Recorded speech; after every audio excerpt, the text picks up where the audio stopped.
믿음 훈련이라고 하는 제목으로 말씀 나누고자 합니다. 오늘 본문은 예수님께서 풍랑을 잔잔하게 하신 내용입니다.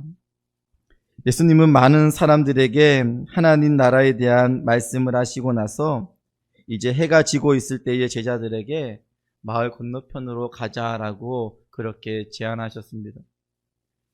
하지만 예수님과 제자들이 배를 타고 가는 도중에 큰 광풍이 일기 시작했습니다. 그로 인해 결국은 배에 물이 차게 되어지고 그 안에서 이제 뱃사공들은 있었지만은 목숨이 위태로울 정도로 상황이 계속 더더욱 악화되어져 갔습니다. 그런데 예수님은 한쪽에서 어떻게 하고 계셨냐면 졸고 계셨다고 말합니다. 이 상황에 대해서 어떤 반응도 하고 있지 않으신 것입니다. 이때 제자들이 하나같이 예수님을 깨우며 불평과 짜증 섞이는 말로 왜 지금 우리가 죽게 되어졌는데 우리를 돌보지 않고 있으십니까? 라고 지금 예수님을 막 그렇게 다그치며 깨우는 것입니다. 그때 예수님께서는 일어나셔서 바람을 꾸짖으시며 바람을 잔잔하라 그리고 고요하라 라고 그렇게 말했을 때 그 성난 그 파도가 갑작스럽게 잔잔해지고 고요해진 것이었습니다. 이 말씀은 오늘 우리의 삶과 밀접하게 매우 연관이 되어져 있습니다. 왜냐하면 우리의 인생은 바다를 향해 하는 한 척의 배와 같기 때문에 그렇습니다.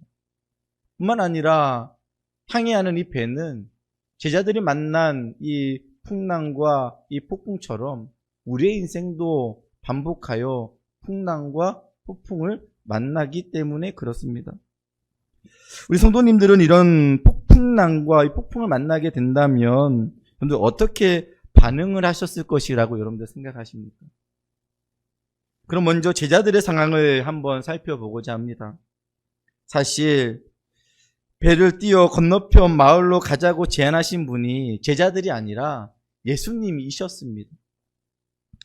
예수님이 제안하셨기에 모든 일들이 평화로이 진행되어져야 하지만 사실 그렇지 아니했습니다. 사실 우리의 삶에서도 그렇고요. 성경에서 내용들을 한번 살펴보면 성경에서도 숱하게 이런 상황들이 나타나게 되어집니다. 여러분들 그렇지 않나요?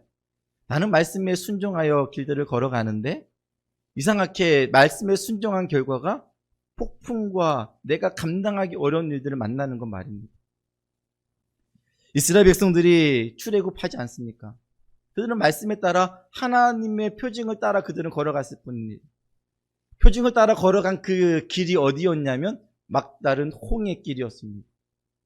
앞으로도 갈 수 없고 뒤로도 갈 수 없는 그 길을 이스라엘 백성들이 맞이한 것이었습니다.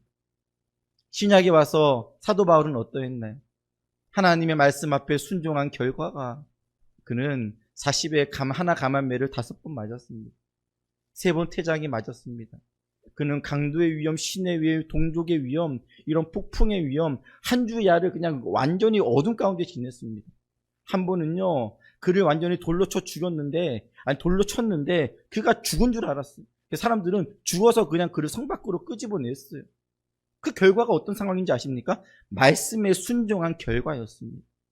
이런 상황들은요, 숱하게 성경에 기록되어져 있습니다. 마찬가지로 제자들이 예수님의 말씀에 순종하여 배를 띄워 노를 젓는 상황 속에서 큰 풍랑을 만나게 된 것입니다. 갈릴리 바다는요, 해수면보다 200m 이상 낮은 지역입니다.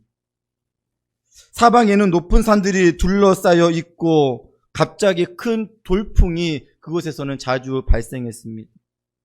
특히 헬몬산 높은 산에서부터 그 요단 계곡으로 인해서 요단강으로 흘러지는 그 계곡에서는 아주 그 계곡이 낮기 때문에 그 강풍들이 자주 그렇게 발생하여 불었다고 합니다. 오늘날도 그렇다라고 합니다.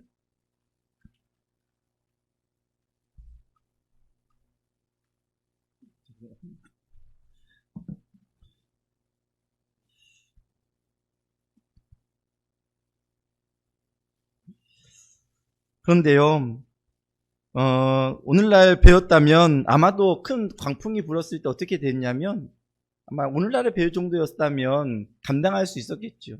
근데 그 당시 역사적으로 이제 저도 이렇게 사진을 보고 좀 띄워보려다가 좀 부담스러울 것 같아가지고 띄우진 않았는데 한 8m에서 한 10m 정도 되는 그런 배입니다. 그리고 이렇게 사진을 보니까 돛도 있는 그런 사진이 있더라고요.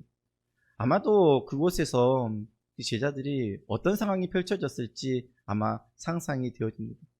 그렇게 큰 배는 아니지만 그럼에도 불구하고 그곳에서 어떤 사람들은 돛을 또 어떤 사람들은 또 막 물이 차니까는 막 물을 퍼내는 형식의 상황들로 막 그렇게 채워졌던 것 같습니다. 근데 한번 생각해 보면 그래요. 야고보 등 바다에서 익숙한 사람들이 그곳에 있었거든요. 한마디로 뱃사람들입니다. 이 정도 날씨면, 이 정도 상황이면 아마 돌풍이, 광풍이 불 것 같은데라고 하는 생각이 아마 그들의 마음속에 있었을 수도 있었을 것입니다. 그럼에도 불구하고 예수님이 가자고 하니까 그들은 그냥 따라갔던 것 뿐이었습니다. 하지만 큰 광풍으로 인해 그 고통을 피할 수 없는 상황을 맞이하게 된 것입니다. 37절에 보면 큰 광풍이 일어나며 물결이 배에 부딪혀 들어와 배에 가득하게 되었더라. 즉 배에 물이 막 차면서 가득하게 되어지고 있는 상황입니다. 여기서 물결이 부딪혀라고 하는 이 단어는 원어적 의미로 보면 어떻게 되냐면 만약에 물을 계속 퍼서 퍼내는데 계속해서 막 들어오고 있는 상황을 지금 표현하고 있는 것입니다. 그러니까 한 번이 아니라 계속해서 지금 감당할 수 없을 정도로 덮치고 계속 덮치고 있는 의미를 말하고 있습니다. 다시 말하면 풍전등화의 상황으로 바람 앞에 지금 촛불이 꺼지기 지금 그런 상황. 지금 결론으로 이야기하면 그들이 지금 배가 침몰하여 그들이 죽을 수도 있는 그 상황을 그들이 지금 맞이한 것입니다. 제자들의 모습을 오늘날에 한번 영상으로 아마 카메라에 담는다면 아마 저는 그럴 것 같아요. 만약에 제가 영상을 아마 카메라에다가 담는다고 하면 저는 음악도 좀 쿵쾅 하는 소리를 좀 집어넣을 것 같아요. 그리고 바람 소리와 파도 소리를 좀 적나라하게 좀 집어넣을 것 같아요. 그러면서 서로들 막 지금 말을 하면서 야 여기 더 퍼내 그리고 막 지금 야 닷을 더 내려 막 그러면서 막 지금 어떻게 해서든지 자기네 방법으로 살아보려고 막 노력을 하고 있을 것입니다. 그런데요 카메라 감독과 지금 영화 감독이라고 하면은 어떻게 하면 다시 한번 막 지금 되다가 갑자기 띠로리 하면서 갑자기 한 곳으로 또 다시 카메라가 주목하는데 그 주목이 어떤 음악이냐면 너무나도 잔잔한 음악이에요. 그 잔잔한 음악이 어떤 음악입니까? 한쪽에서 예수님이 자고 계시는 거. 한쪽에서 예수님이 아무런 일이 없다는 듯이 평온한 음악이 흐르듯이 예수님이 자고 주무시고 계시는 것입니다. 이때 제자들이 예수님을 깨웁니다. 선생님이요, 우리가 죽게 된 것을 왜 돌보시지 아니하십니까? 라고 그렇게 묻는 것입니다. 이때 예수님은 일어나셔서 바람을 꾸짖으시고 바다더러 잠잠하라 고요하라 하시는데 완전 언제 그랬냐는 듯이 결국은 그 바람이 성남 파도가 결국은 그쳐지며 잔잔하게 된 것입니다. 한번 상상해 보세요. 방금 전까지 엄청난 상황이 전개되어지다가 예수님이 주무시는 모습과 같이 평온한 상태가 된 것입니다. 그런데 그 다음 예수님께서 제자들에게 하신 반응이 중요합니다. 어떻게 보면 제자들은 자기들 상황에서 최선을 다했습니다. 그리고 예수님의 말씀에 순종한 결과로 이런 큰 광풍을 맞이한 것입니다. 하지만 예수님은 이런 상황을 보고 어떻게 보면 제자들을 책망한 것입니다. 40절 말씀에 이에 제자들에게 이르시되 어찌하여 이렇게 무서워하느냐? 너희가 어찌 믿음이 없느냐라고 그들을 책망하신 것입니다. 여기서 너희가 어찌 믿음이 없느냐라고 하는 이 문장은 좀 더 원어적으로 다시 한번 해석을 하면 학자들은 이렇게 해석합니다. 너희가 아직도 믿음이 없느냐라고 하는 것입니다. 즉 내가 너에게 가르쳐 줬는데 이렇게 하라고 알려줬는데 아직도 믿음이 없냐라고 말하는 거죠. 어떤 내용이죠? 아직도 여기까지밖에 안 왔냐라고 하는 거 개념밖에는 안 되는 것입니다. 여기서 결국은 예수님의 책망을 그들이 받은 것이었습니다. 그런데 제자들의 입장에서 보아도 그렇고요. 오늘날 우리들의 입장에서도 마찬가지로 이런 상황에서 무서워하고 두려워하는 것은요. 사람이면 어떻게 당연한 것 아닌가요? 저는 이 말씀을 대할 때 사실 좀 불편해요. 아무리 믿음이 좋다 할지라도 무서울 것 같거든요. 아무리 믿음이 좋아도 두려울 것 같거든요.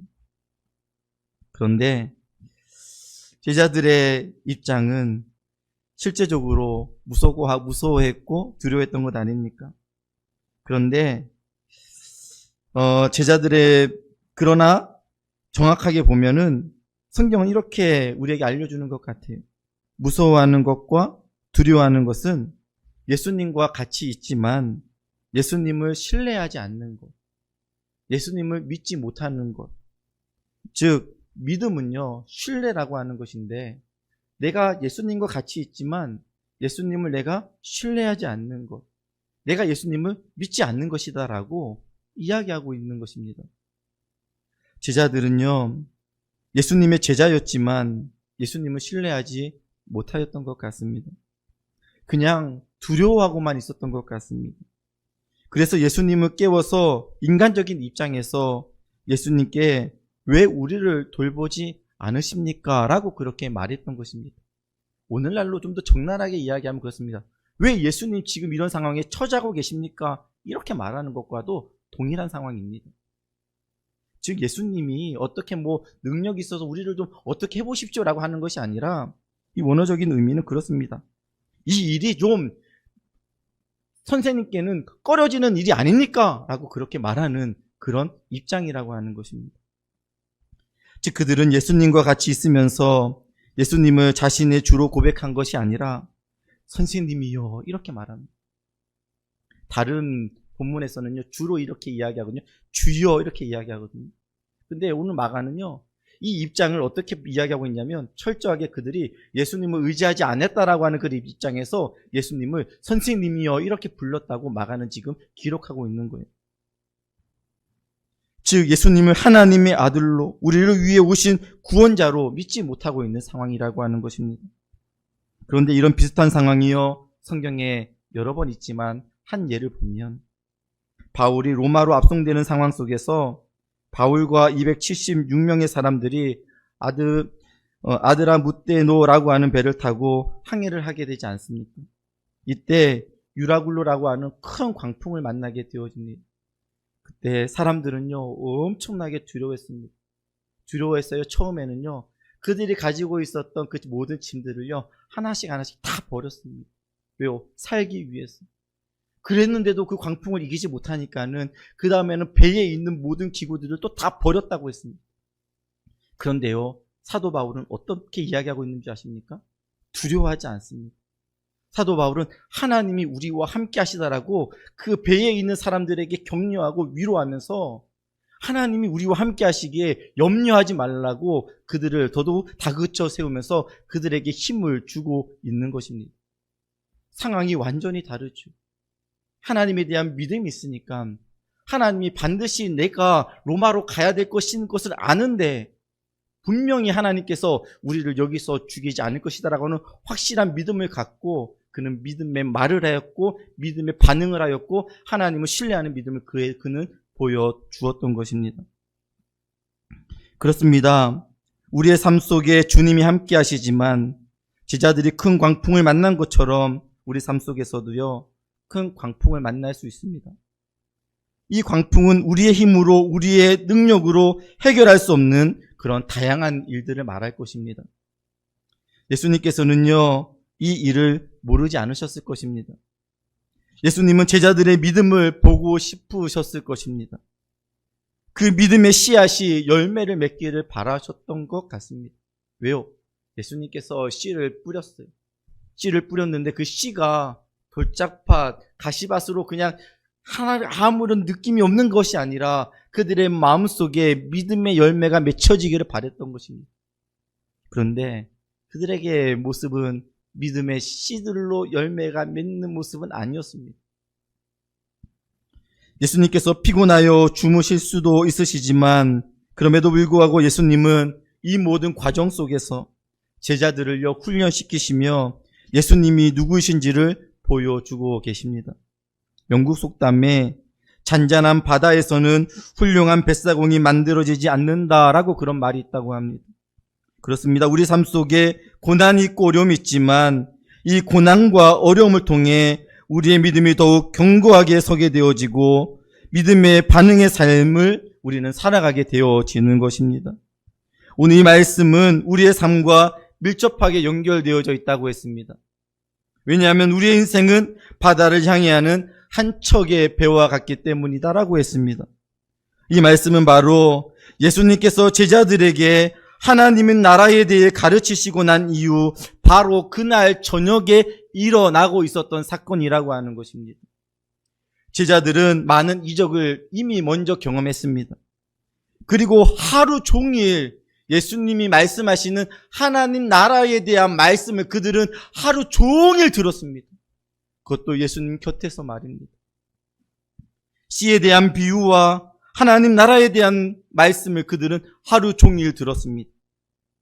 또한 연장성산에서 보면 예수님과 함께 타고 있는 그 배는요, 바로 예수님이 배에서 바로 그들에게 하나님 나라와 여러 가지 비유를 설명할 때 어디에서 하셨습니까? 지금 풍랑을 만난 그 배에서 했습니다. 그리고 그 배에서 내리지 않으시고 다시 이 배를 타고 가자라고 하는 그 배의 연장선상에서의 그 흔적이 사실 거기에 있었던 것입니다. 그럼에도 불구하고 그들은 어떻게 했습니까? 그 하나님의 말씀을 들었던 그 내용들이 그들의 삶에서 꽃으로 열매로 드러나지 못했던 것입니다. 그렇습니다. 저는요, 오늘 주일을 보내고 한 주간의 우리의 삶이 바로 저는 이런 삶이 되어져야 한다라고 생각을 합니다. 주님의 말씀을 들었습니다. 이 말씀은 하나님께서 우리의 믿음을 일으키시는 은혜의 수단이 되어집니다. 그 말씀 속에 우리 주님은 우리와 함께 하시겠다고 말씀하십니다. 우리를 돌보시겠다고 말씀하시고 우리를 앞서 일하시겠다고 말씀하십니다. 그리고 무서워하지 말라, 두려워하지 말라라고 말씀하십니다. 믿음의 사람이 되라라고 말씀을 하십니다. 그러나 실제로 우리의 삶에서 경험되어지는 것은 제자들의 상황과 비슷합니다. 우리 주님이 주무시는 것처럼, 우리를 돌보지 않는 것처럼 그렇게 보여지는 것입니다. 어떻게 보면 그렇게 우리가 믿음으로 하나님의 말씀을 듣고 이제 나아가면 그 풍랑을 좀 피해갔으면 좋겠는데 이상하게요, 그 풍랑을 정면으로 만나게 되어지는 상황들을 맞이하게 되어지는 것입니다. 고난과 고통의 삶이 우리 앞에 있게 됩니다. 두려운 현실이 우리 앞에 펼쳐지는 것입니다. 그러나 이럴 때 정말 두려워하고만 있으시겠습니까? 아니면 믿음으로 하나님을 신뢰하며 믿음의 삶을 살아가시겠습니까? 그렇습니다. 오늘 본문의 핵심은 바로 우리 주님은 누구이신가라고 하는 것입니다. 41절 말씀에 그들이 심히 두려워하여 서로 말하되 그가 누구이기에 바람과 바다도 순종하는가 라고 하는 것입니다. 우리와 함께 계신 우리 주님은 바람과 바다도 순종하게 만드시는 살아계신 하나님이십니다. 이 하나님께서 우리의 모든 것을 친히 담당해 주시고 우리를 사랑하시며 우리와 함께 해주시는 것입니다. 그런데 오늘날 우리는 이런 예수님을 우리 삶 속에 아무런 힘이 없어 보인다고 버리는 것입니다. 그리고 아무런 필요가 없다고 우리의 삶 속에서 예수님을 배제하는 것입니다. 하나님의 말씀을 듣고 나아가 예수 그리스도를 가슴에 담는 것처럼 보여지지만 실제적으로 교회를 떠나게 되어지면 그 안에서 나 살겠다고 하나님의 말씀, 즉 예수 그리스도 진리를 버려버리는 것입니다. 가슴 아픈 사연이지만 세월호가 침몰되어졌을 때 다양한 많은 원인들을 사람들이 분석하였습니다. 그 중에서 여러 가지 총체적인 사실 일이었죠. 뭐 어떻게 그런 일들이 있을 수 있는가라고 하는 생각이 지배적입니다. 그런데 가장 큰 원인 중에 하나는 바로 그 배에 있는 평형수를 버린 것이었다라고 했습니다. 뱃사람들은요, 이 평형수를 무엇이라고 불렀냐면 생명수라고 불렀습니다. 그런데 그 생명수라고 하는 그 평형수를 100톤 이상이 넘는 그 내용들을 다른 것을 실으려고 결국은 버려버렸습니다. 근데 이상하게요. 지금 구약에서 예레미야에서 보면 이스라엘 백성들이 두 가지 악을 행했다 그랬습니다. 그 두 가지 악이 무엇인 줄 아십니까? 너희가 생수의 근원되는 나를 버린 것과 너희가 웅덩이를 팠는데 그 웅덩이가 터진 웅덩이니라라고 그렇게 이야기했습니다. 무엇입니까? 실제적으로 삶 속에서 예수 그리스도를 담고 삶 속에서 그 능력 있는 삶들을 살아가야 되지만 우리의 인생에 나의 이득 때문에 그리고 내 삶 속에서 다른 것을 담아야 되기 때문에 예수 그리스도의 생명인 하나님의 말씀을 버리는 것입니다. 그리고 버리면서 큰 광풍을 만나고 힘들고 어려운 일 만나면 왜 나에게 이런 일들이 있지? 라고 하면서 불평불만하고 그 말씀이 씨앗이 되어 다시 하나님의 능력을 입어 예수 그리스도를 바라보는 믿음이 있어야 되는데 예수님을 그냥 깨우면서 당신도 한번 어떻게 해보라라고 하는 식으로 지금 예수님을 막 깨우고 있는 그런 상황이 오늘 우리들의 상황이 아니냐라고 하는 것입니다. 서울대학교 공대 교수님들 26명이 합작하여 쓴 책이 있습니다. 축적의 시간이라고 하는 책입니다. 저도 TV에서 이정동 교수님이 이렇게 강의하는 것을 보고 이렇게 축적의 길, 축적의 시간이라고 하는 책을 2권 사서 읽어보았습니다. 그런데 이 책은 그냥 간단하게 이야기하면 우리 산업 역량 속에서 축적되어지는 경험이 얼마나 더 중요한가라고 하는 것이에요. 그러니까 축적되어지는 것들이 없다면 처음에는 우리 나라의 경제가 좀 선양하는 것처럼 보여지지만 나중에는 이 배는 침몰하고 말게 된다라고 하는 것이 이 책의 주요 내용입니다.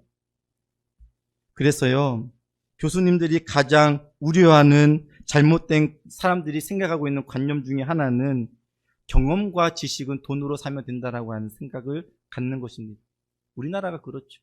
우리나라의 지금 산업 현장 속에서 실제적으로 경험해야 되고 그리고 축적되어지는 모든 것들은 다 지금 그냥 저개발국가로 다 내놓고 그냥 지식산업이라 그래가지고 그런 쪽으로만 지금 집중하고 있는 거예요. 그런 부분들에 대하여 서울대학교 지금 26명의 교수님들이 하나같이 이야기하는 게 아니 그렇게 하면은 이 나라의 경제가 약하게 되어진다. 어렵게 되어진다. 망하게 되어진다라고 이야기하는 것입니다. 그래서 오늘날 젊은이들이 많은 시행착오를 해야 한다고 합니다. 시행착오가 생기면 생길수록 결국은 더더욱 힘이 강해진다라고 그렇게 이야기합니다. 그런데 저는 이 원리가 믿음의 원리와도 저는 정확하게 결부되어져야 된다라고 생각을 합니다. 어느 날요, 갑작스럽게 우리의 믿음이 떨어지는 건 아닙니다.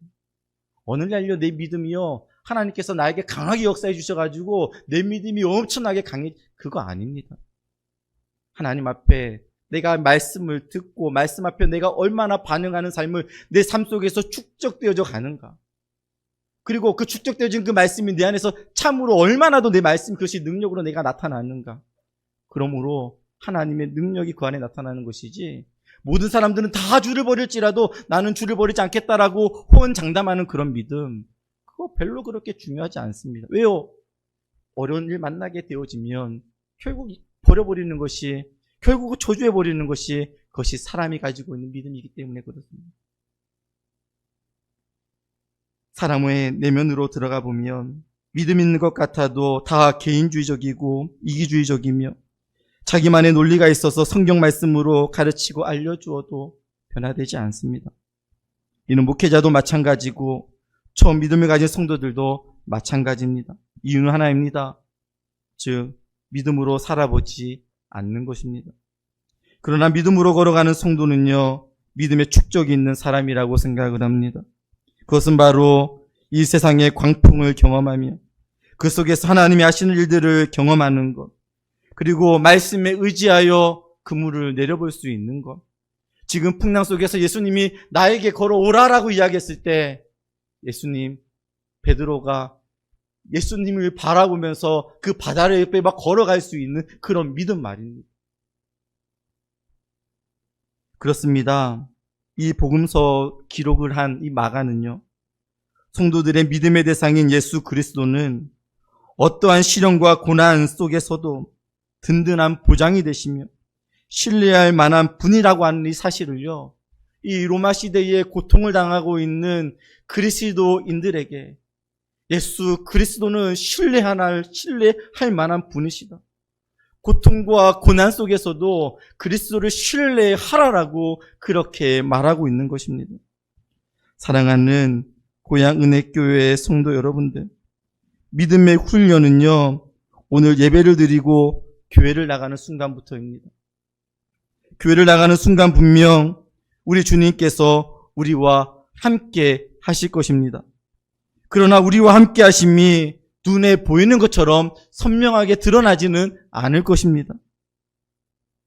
그러나 우리 주님께서 우리와 함께 하지 않는 것은 아니라고 하는 것입니다.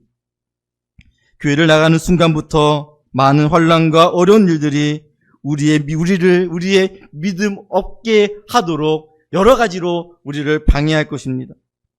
그러면서 왜 하나님은 우리를 돕지 않느냐라고 여러 가지 불평, 불만의 거리들이 우리의 입술에서 나오게끔 만들 것입니다. 그러나요, 입술로 범죄하지 않는 훈련을 해보시기를 주님의 이름으로 축원드립니다.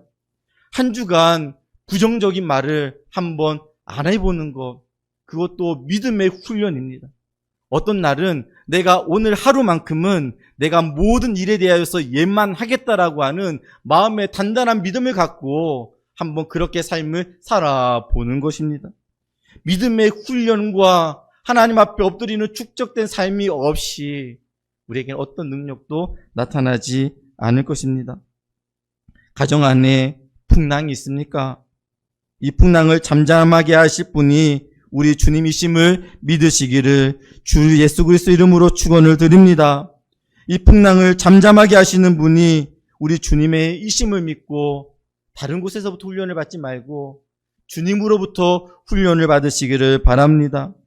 여러분들의 마음 안에 말하지 못할 염려와 걱정이 있으십니까?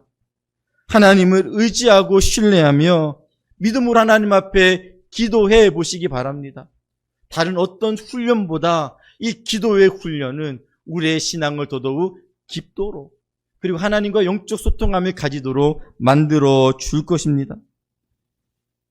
우리의 삶 가운데 아무리 힘들고 어려운 일이 있다 할지라도 하나님이 우리와 함께 하심으로 우리는 넉넉히 이길 수 있는 것입니다. 사랑하는 고향 은혜교회 성도 여러분들, 믿음의 훈련을 어떻게 받으시겠습니까? 그냥 내가 원하는 대로, 내가 가고자 하는 대로 그런 훈련을 받으시겠습니까? 아니면 하나님께서 내게 요구하시는 그 믿음의 수준까지 여러분들 올라가시겠습니까? 하나님은요, 이런 상황들을 통하여서 믿음의 씨앗의 열매들이 우리에게 맺혀지기를 원하십니다. 오늘 말씀을 듣고 그 말씀이 여러분들의 가슴 안에서 열매로 나타나기를 원합니다. 한 주간의 삶에서 한번 싸워보는 은혜가 있기를 원합니다. 하나님, 그럼에도 불구하고 내가 믿음으로 신뢰하며 하나님 앞에 나아갑니다. 그러면서 여러분들의 믿음이 아름답게 성장되어진 은혜가 있기를 예수 그리스도의 이름으로 축원드립니다.